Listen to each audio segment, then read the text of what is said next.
Hey everybody, I'm Lisa Young Sutton and welcome to my channel. Now in today's video, I'm going to run through this grand tableau that I found in my 2018 journal, and it's one that I had received complete feedback on, so it's perfect for practicing. Now I had posted this in my Facebook group, Lisa Loves Lenormand Traditional Petit and Grand Jeu, several days ago so that everybody could practice. And I did not disclose the feedback, so I am doing that now. Now, if you are not in the group, because not everyone is on Facebook, I understand that. So if you're not in the group and you want to practice with this, I am just going to run through my interpretation based on my notes from 2018. And I will then tell you when I'm about to give the feedback so that you can pause the video if you want to work through it first.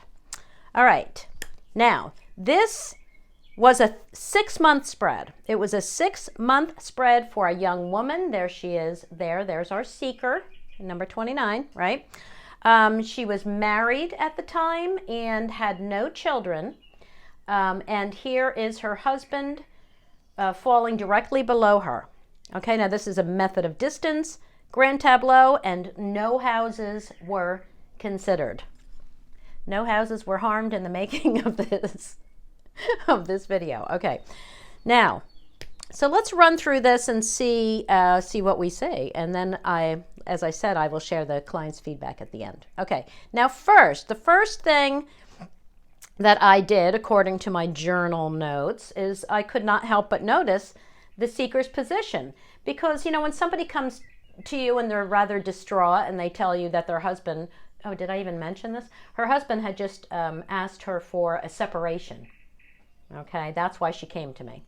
All right, so that is the context of this.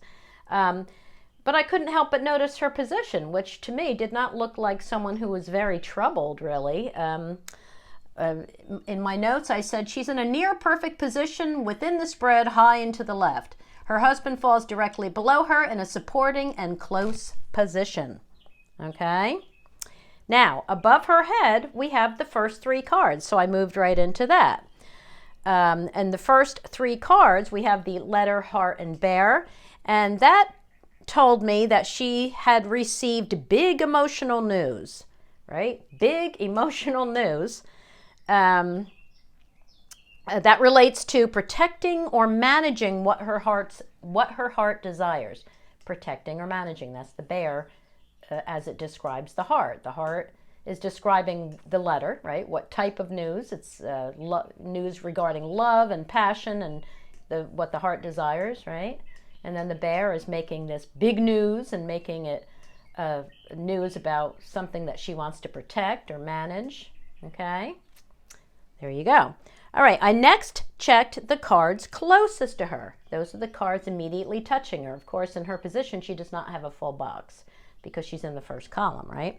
So, and what I said was that she was communicating with her husband, right? She was communicating with her husband or had received a word from her husband, okay? Regarding a significant change.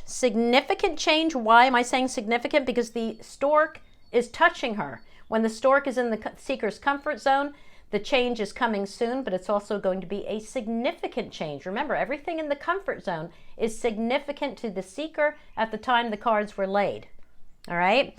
So now why did I say, or she received word from her husband? Because the letter is above her head, right? So yes, we can say this is something on her mind, this communication, true, but also being above her is saying that it's out of her control, right? It's influencing her. She's not influencing it. And the husband, it's mirroring the husband, right?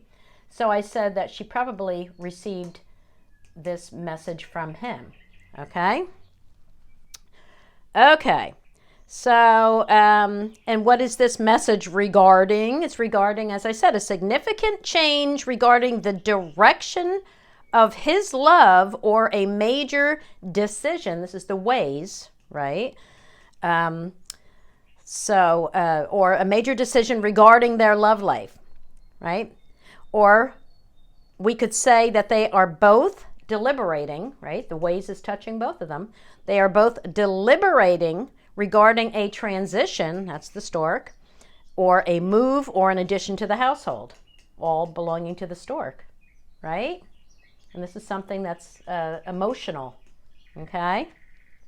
All right, so speaking of the stork is touching both of them, which made me look for the child, all right? Because, you know, she did make it a point right from the start to say that they had no children, and then I see the stork here, and of course the stork can bring children, but the child wasn't touching it, so I didn't even think that really had anything to do with it, but it did make me go look for the child, and here I found the child in the center 4 cards.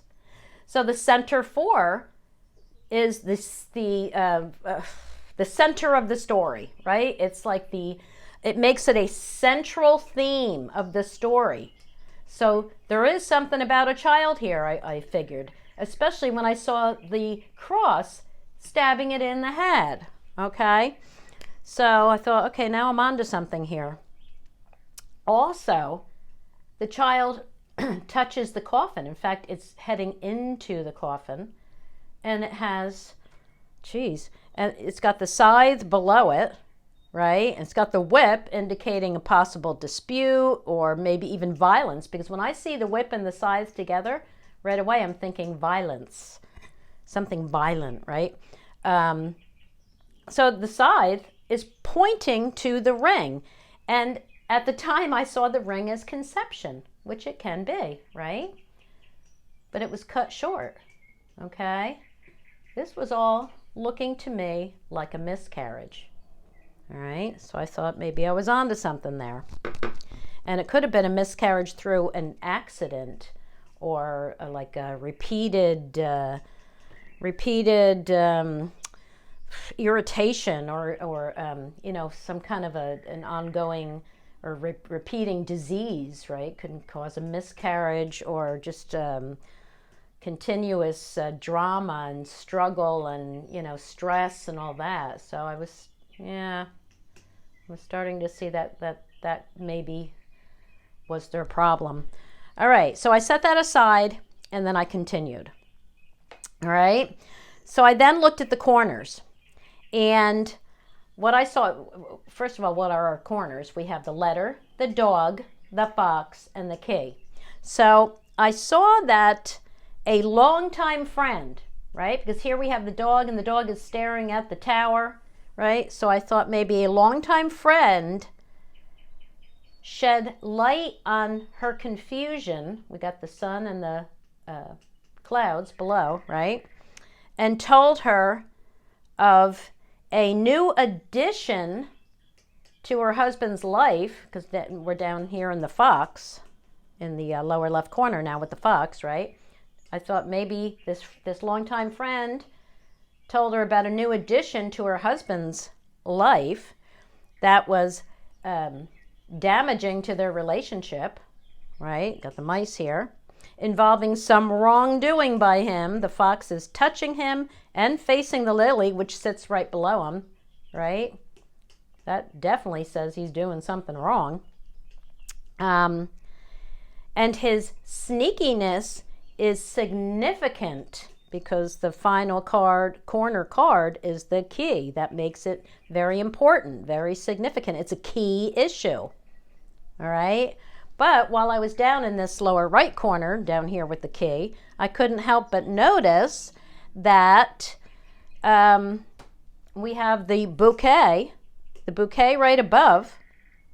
So I thought that a solution, the key is also the card of solutions, right? A solution would ultimately be offered, right? And the ship is heading to the key right here. But she couldn't see it at the time of the reading, because we have the book here. And what's even worse is the clouds are above the book. So there's no way she was even seeing that this was a possibility at the time of the reading.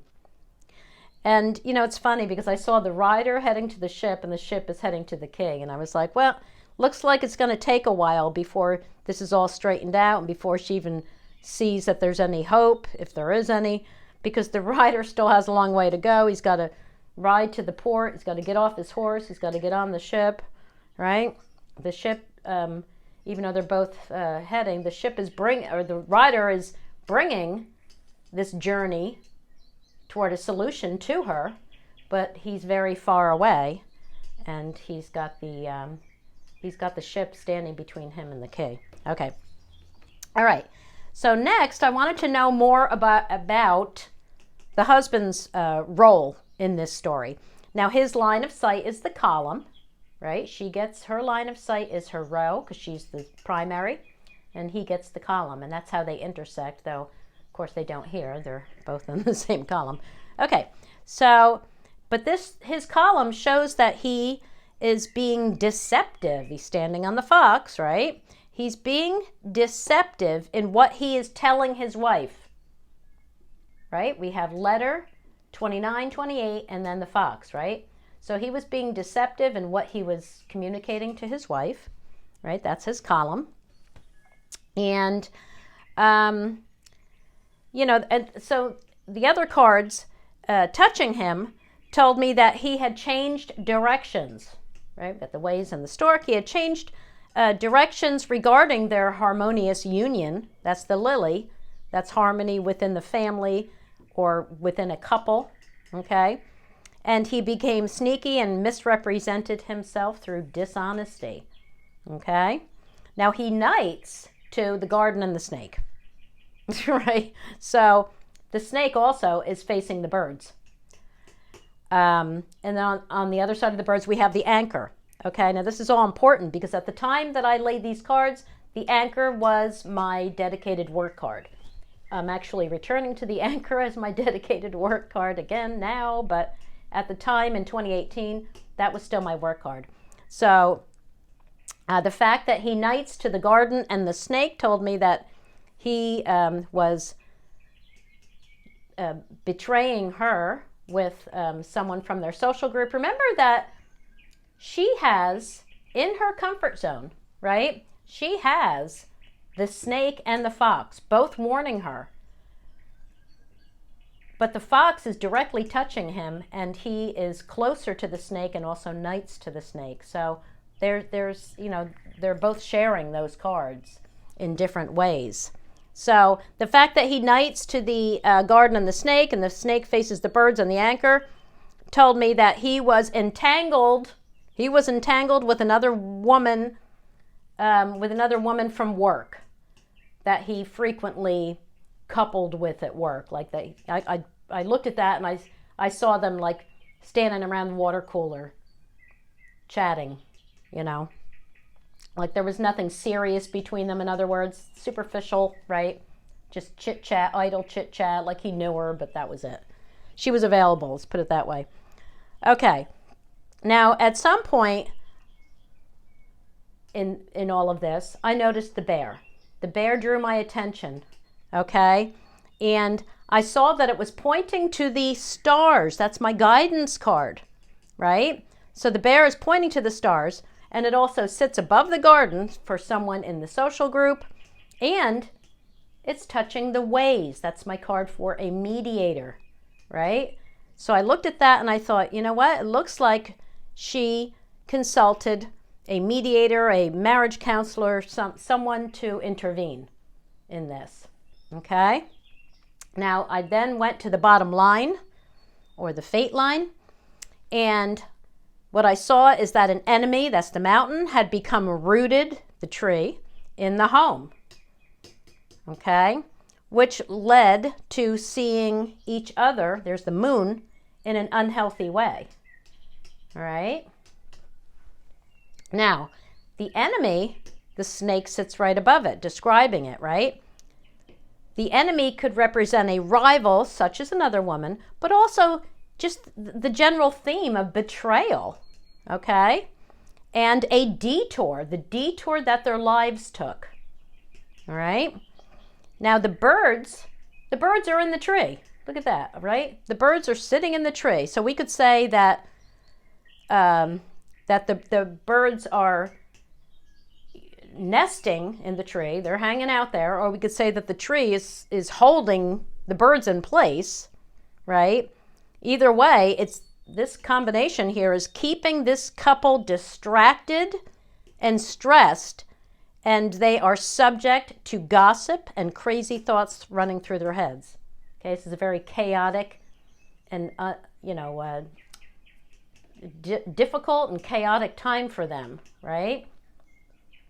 A lot of unrest.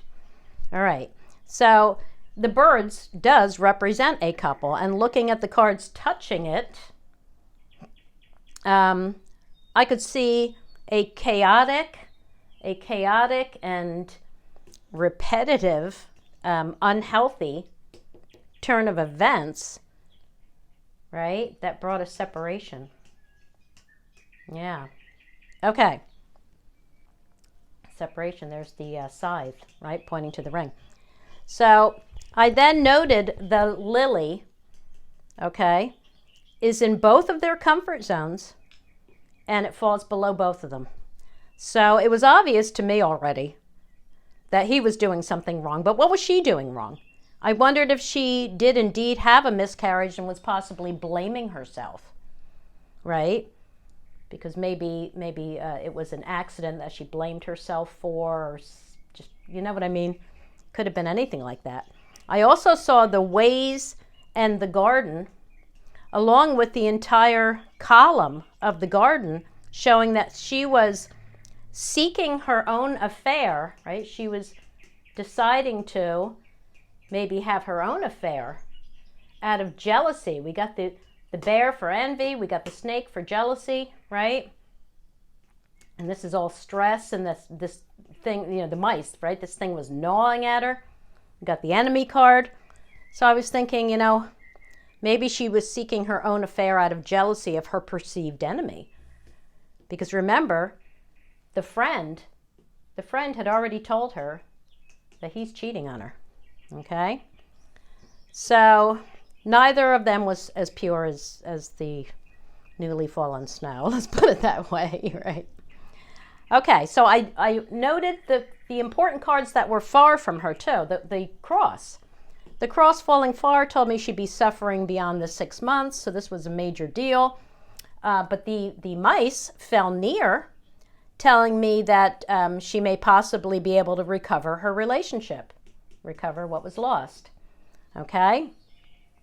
Now the clouds are very far from her, which is good, but they do have the dark side. That the bigger cloud is on the left, so that's my dark side for this deck.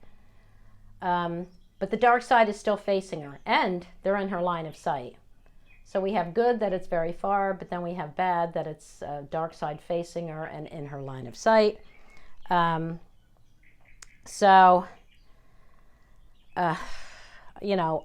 What I liked about this was that the sun is following the clouds. Okay? So it's kind of like, yeah, you're going to be in the dark here for a while, right? We got the coffin and the clouds, right? So you're going to be laying low, you're going to be depressed, you're going to, but then the sun comes out. Yeah. So that was already telling me that this may end well. This whole thing may just end well, right? All right, so the thing with the clouds also is the tower. Okay, you never want to see the clouds touching the tower, because the clouds is longevity. And here, this whole spread was about their relationship. So this is representing the longevity of their relationship. And you don't want to see clouds touching that tower, bringing its troubles. Yet, the tower is above the clouds, which is the best position. If it has to be touching the clouds, you want it above, because, it looks like this tower is rising up out of the clouds, right? And the tower is where you go to the top of the watchtower to gain clarity on a situation. That's your best view. All right? So even though the clouds is forming its foundation, thus weakening it, the fact that it sat above told me that eventually this relationship would be seen from a higher perspective. All right, so we also have the dog here. Okay, that's the card of loyalty. So we have the clouds giving way to loyalty and new energy and clarity. That's the Sun, and a surprising offer for a happy ending. Happy ending, right? We know that clouds following the coffin says happy ending very often. And even though it's not touching, it's right there. It's right in this little group here. Okay, and we read left to right. That's the way the energy is going. So this is the Sun and the bouquet following. This is telling me that there is going to be a happy ending. Also, the Sun is above the bouquet. You always want to see that Sun above one of the botanical cards. That's perfect because it makes it grow. It makes it flourish, right? When that Sun hits that bouquet, it looks brighter. It smells more delicious. It's more enduring, all of that, okay? All right. So what's going to be offered? Speaking of an offer, a solution. What's the bouquet above? The key. A solution which the rider and ship are bringing, right? All right. So the house, that was the other one. The house falls in the center, 2 columns, and it's sitting below the seeker. So we don't like to see that. It's not sitting directly below her, though, which is good. But it is there, right in the center, so that does show trouble in the home. But look at the anchor. The anchor is holding this house down, right? The anchor is right above it, which indicates a level of safety and security. Also the moon. The moon is shining on the house, right? And, you know, we could say that it's being delivered by the rider to the house, right? So this told me that the messenger, right, the rider, would bring news to shed new light on the situation. That's the moon.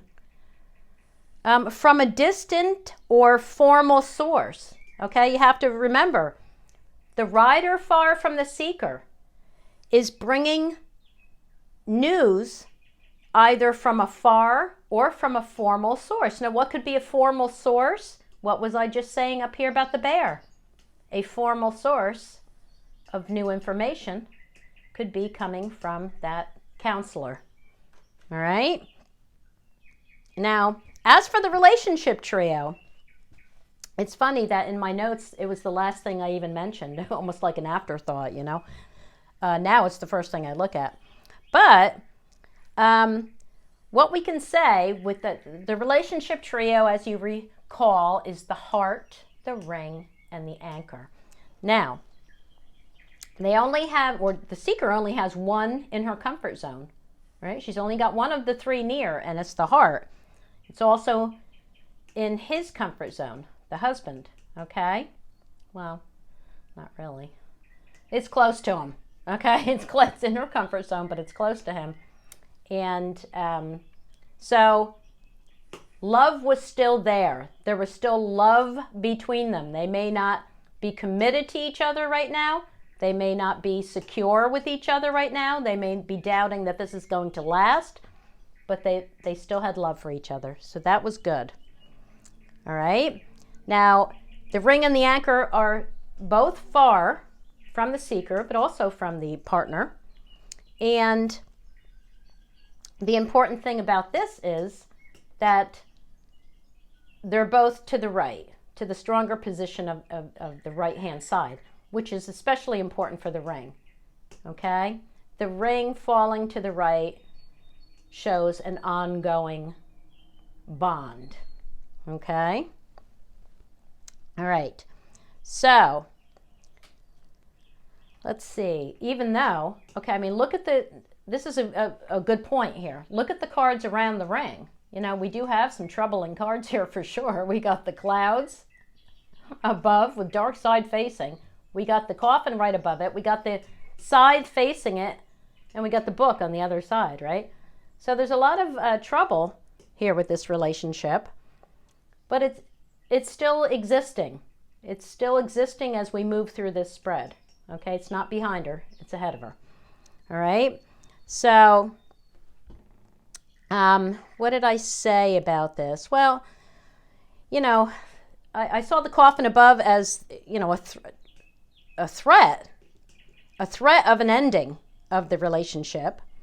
And the scythe pointing it is also a threat, or we could say a warning, right? Because when the scythe is far, the scythe is a warning rather than a threat. So it's not an immediate threat, but it is warning. Okay, so there's a warning of separation.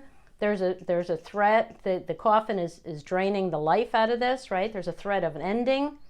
Okay, there's a lot of uncertainties, a lot of confusion and troubles, right? So we knew that was all going on. But look what we have below it. We got the anchor and the rider and the ship. And that was telling me that the relationship would embark on a new beginning. You know, I saw that with the child. The child, here it is, the child and the ship. This commitment was going to embark on a new journey. Okay, a new beginning. All right. So, okay, I'm about to tell you the feedback from the client. So if you want to work through this on your own, just pause the video now. Okay. All right. So here's the client's feedback. Now, this is exactly as I recorded it in the journal, and I had written that she gave me feedback 5 months later. All right.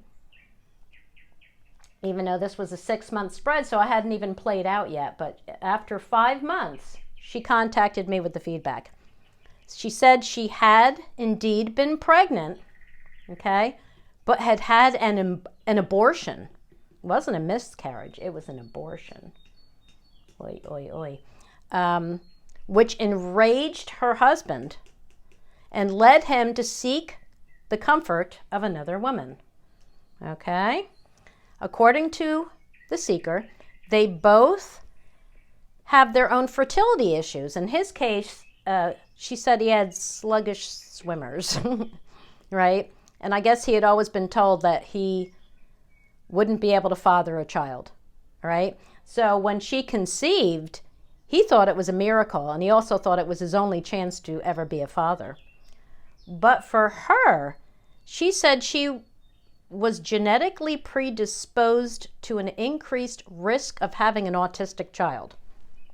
Right? That's all she told me about that. So, but she vowed to never have children. And she said this was something he was aware of. This is something they discussed before they got married. They had always planned to adopt. So she was shocked by his reaction when she chose to have an abortion. Neither one of them could see the other's point of view at this time. All right, now as for the husband cheating, she said he did have a very brief affair with a woman from his job. So that played out, right? The work card there and all of that. And if you think about it, we have both sex cards here. Now the lily is my primary sex card, but that's like sex within a relationship, sex, consent between consenting adults who love each other, all of that beautiful stuff, right? The whip adds the element of a one-night stand, or, you know, sex without love, right? That's what the whip adds, right? And that's exactly what this was. You know, this was, according to her, it was a one-night stand for him. All right. Now, the interesting thing is, if you look at the cards describing the snake, if we are now looking at the snake as the other woman, and we look at the cards describing her, we have the lily and the mountain and the tree all touching that told me she was older, right? We got the snow-capped mountains for like silver hair. You know, mountains are supposed to be like older than time, right? So that's a card for me of an older person. And so is the lily. The lily is the card of maturity and, you know, an older person. And the tree told me that he had known her for a long time, right? And that turned out to be true. She was an older woman that he had worked with for a very long time. Okay. The seeker, remember I said, what is she doing wrong? Well, you know, obviously she saw the abortion later as being wrong. But she also had considered her own affair. All right. She said she didn't have an affair, but she was seriously contemplating it. And she had even chosen a friend of her husband's, as she felt he would be open to her advances. Okay. Okay, as far as the counselor goes, she said she did hire a marriage counselor, which her husband was initially anxious about, but he changed his mind and decided to go with it. Okay. And he initially didn't want anything to do with it because he thought, according to her, he thought it was too expensive, but he also thought it was too far gone, the relationship. Like he was so mad, like he never thought he'd be able to love his wife again. All right, so that's the mice too. Just, it was gnawing away at him. But according to her, she nagged him until he changed his mind, which I love that, because we got the stork and the mice. Okay, so they did separate. There's the scythe over here pointing at the ring. They did separate for about a month. Or no. They separated a month after this reading. They separated a month after this reading, and they were apart for 3 months. But they continued counseling. And according to the seeker, it was the counseling that brought them back together and gave them a fresh perspective on their relationship. Okay, they began to see each other in a new light and had renewed respect for each other. Okay, so notice that anchor bringing security to the house as it moves away from the birds and the tree, and it moves into the rider above the moon and then the ship heading to the key. All right, and they lived happily ever after. The end. Don't you just love a happy ending? All right, that's it for today's story, my friends. Thanks for watching, and I will see you in the next video. Bye for now.